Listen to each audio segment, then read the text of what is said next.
सकता है। और सुखदाई का मतलब सिर्फ एक ये नहीं कि शरीर की दुरुस्ती या धन दौलत की उपलब्धि। ये तो भक्तों ने अपने आप को कभी दुख और सुख से जोड़ा ही नहीं। ये निर्लेप अवस्था रही है हर भक्त की कि परमात्मा ने चाहे सुख दिया चाहे दुख दिया, उसका असर ही जीवन पे नहीं, क्योंकि जीवन में सिर्फ और सिर्फ इस परमात्मा का ही असर है। मन इसी परमात्मा के साथ जुड़ा है। और ये जुड़ाव कैसे हुआ? ये जुड़ाव भी इसलिए क्योंकि इस परमात्मा को पहले देखा है, फिर इसको हर समय ही देखते रहे जीवन में। एक एक पल में इसका एहसास, हर एक मनुष्य में, हर एक प्रकृति में इस परमात्मा के ही दर्शन। तो बात वही जो युगों युगों ने संतों ने संदेश दिया कि अपने आप को किस मार्ग पे रखना है जीते जी। भक्तों ने कभी ये नहीं कहा कि अपने दुनियावी कर्म करने बंद कर दो, सिर्फ कहीं अकेले होके इस परमात्मा में मन टिकाओ और कोई काम ना करो। नहीं, भक्तों ने यही सिखाया है कि पूरे दिन में आपकी एक अवस्था इस परमात्मा के साथ जुड़ के आध्यात्मिक रूप मन में जागृति हर समय की रहे। हाथ से काम काज जो मर्जी कर रहे हो उस समय, चाहे खाना बना रहे हो, सो रहे हो, कोई ऑफिस स्कूल इत्यादि कहीं भी हो, अपना काम तो करते ही जाना है, क्योंकि वो दुनियावी जिम्मेवारियों को निभाते हुए भक्ति करनी है। एक दुनियावी रूप से मुंह नहीं मोड़ना, एक भक्ति भाग जाने की अवस्था नहीं कि नाते तोड़ के बस अपने आप को एकांत कर लिया जाए, एक ध्यान एकांतता के बाद ही जोड़ा जाए। नहीं, ये तो सांस लेने की तरह जो कोई काम करते करते सांस लिया जाता है, वैसे ही इस परमात्मा का एहसास हर समय किया जाता है। वही वाक्य में भक्ति है। और जब जब ये परमात्मा याद है, तब तक वो कर्म रूप भी हमारे एक खराब उल्टी दिशा में नहीं जाएंगे। वो फिर इसके एहसास में हर कर्म एक सुकर्म बनते हैं। एक फिर वो रास्ता एक अपने भी परोपकार का, औरों का भी परोपकार उसी द्वारा। तो ये शरीर जब मिला है मनुष्य का, तो जहाँ अपना भी हर पल सुधार करना है, वहीं पूरी मानवता के कल्याण के लिए ये शरीर को भी लगाना है, क्योंकि ये सेवा भाव मन का है कि हम इस संसार में आए हैं तो मानवता के भलाई के लिए ही ये सांसें चले। एक अपने आप पे सेल्फिश होके, खुदगर्ज होके नहीं जीवन जीना, ये जीवन को तो निस्वार्थ होके जीना है, जहाँ एक अपने कर्मों को तो अच्छा बनाना है, वहाँ हर एक की भलाई के लिए हमारे कदम भी हो, हमारी प्रार्थना भी हो। तो जिस तरह ये स्थान का नाम भी नजीबाबाद है, तो अगर हम उसको इस तरह पढ़े कि ना जीब आबाद, कि जिसके जुबान में अहंकार रूपी ये बोल ना निकले जिसकी जीभ से, तो वो ही ऐसा इंसान आबाद है कि जो मन में संतों की प्रति श्रद्धा, एक परमात्मा की ऊपर आधारित, तो वो अहंकार रहित या और भी कोई बुरी बात नहीं आएगी उस जुबान पे, तो वो ऐसी जीभ, वो ना जीभ आबाद। तो कैसे एक मौन होने की बात यहाँ नहीं, एक चुप होने की बात नहीं, बस यही कि अपने मन में अच्छे ही भाव होंगे तो ज़ुबान से भी वो तोल मोल के ही शब्द निकलेंगे। एक अच्छे मीठे मधुरता की वाणी ही है। जिस तरह संपूर्ण हृदय वाणी में भी हम ये पढ़ते हैं, निरंकार ये मौन है कितना, हम भी कम बोला करें। तो बात वही कि एक स्टैचू बन के, एक बुत बन के नहीं यहाँ कहा जा रहा कि बोलचाल ही नहीं करनी, पर वही कि कब कब हमें चुप रहना है, कब कब बोलना है, ये चेतनता। क्योंकि ये अल्फाज तो, ये भाषा तो बचपन में ही हर कोई सीख लेता है, पर फिर वो पूरा जीवन लग जाता है इस समझ को लाने में कि कब बोलना है और कब नहीं।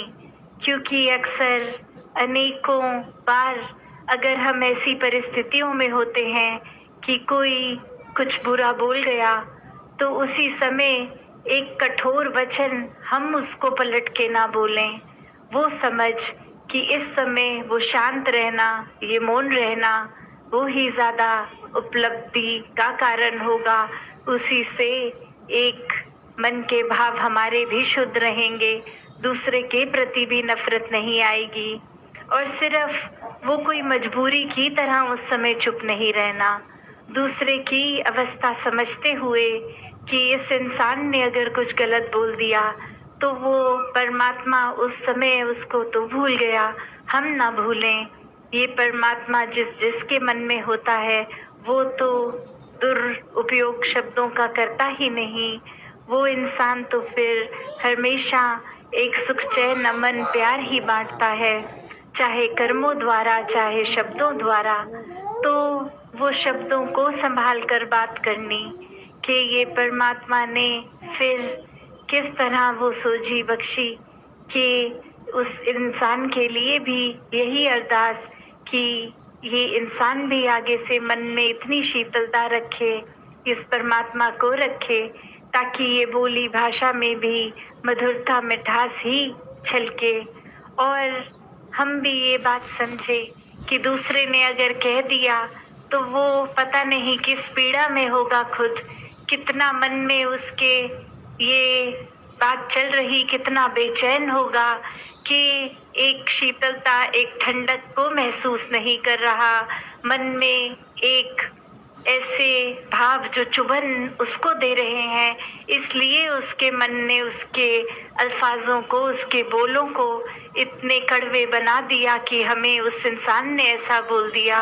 क्योंकि बात वही रहती है कि अक्सर अगर हम कोई उदाहरण देखें कि कोई भी फल का हमें अगर कोई जूस निकालना है तो संतरा है तो संतरे का ही जूस निकलेगा उसमें से, क्योंकि उसके अंदर संतरे का ही रस है।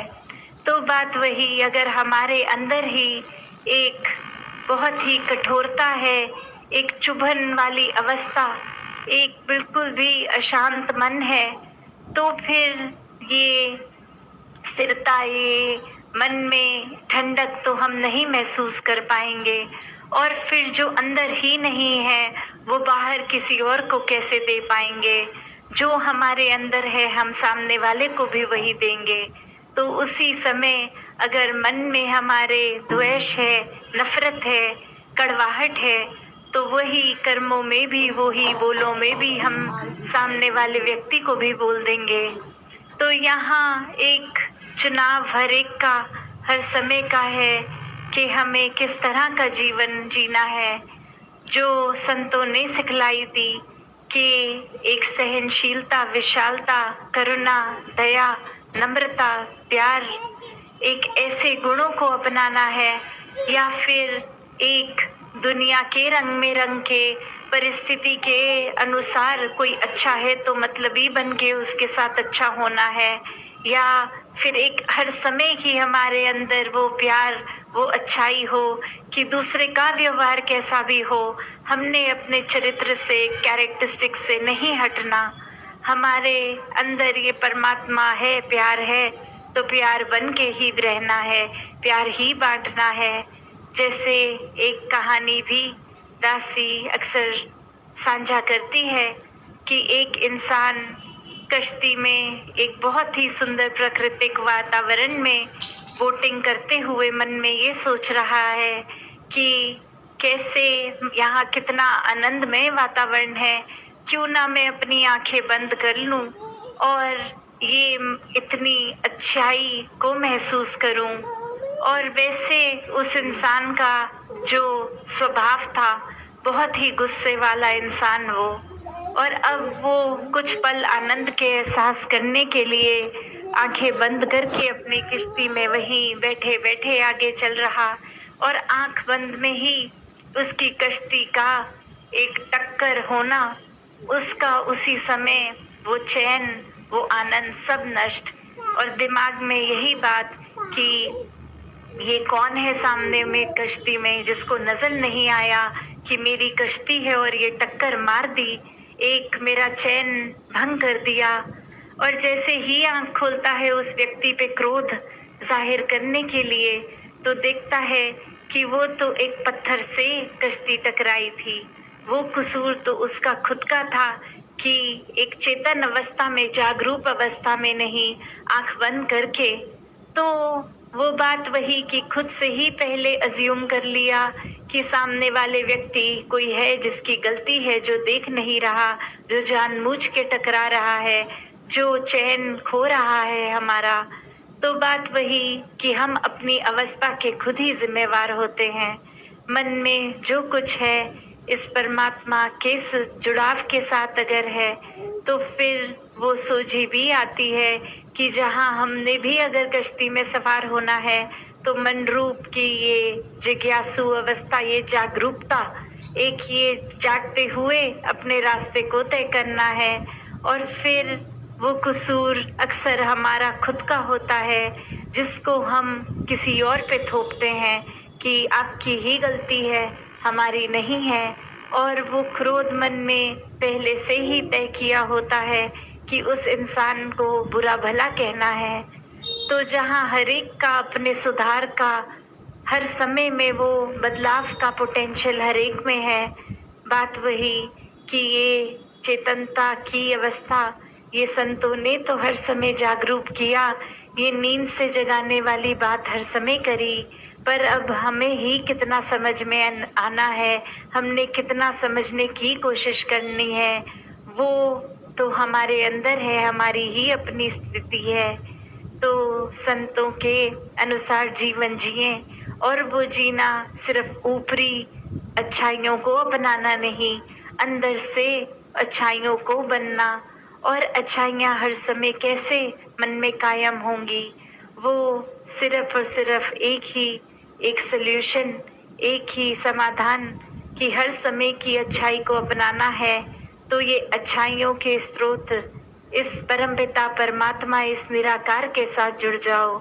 एक अनुमान वाला परमात्मा नहीं, साक्षात हर समय दिखने वाला परमात्मा, जो कहीं भी हम हो, वो परमात्मा जो कहा जाता है कि कैसे कहीं एक दिशा में कोई मान ले कोई दूसरी नहीं, ये परमात्मा जो आंखों के सामने है, हर समय सामने है, इस परमात्मा को देखकर ही एक मन में बिठाने के बाद सब मानवीय गुण खुद ही जीवन में उतर आते हैं। तो एक भक्तिमय जीवन जीने की शुरुआत, ये ब्रह्म ज्ञान, हर कोई भक्तिमय जीवन जिए भी सेवा रूप अपने मन से एक समर्पित भाव का निअहंकार होकर, और एक सुमिरन में मन इस परमात्मा के साथ लगा रहे, सत्संगा के संतमति के अनुसार जीवन जिया जाए।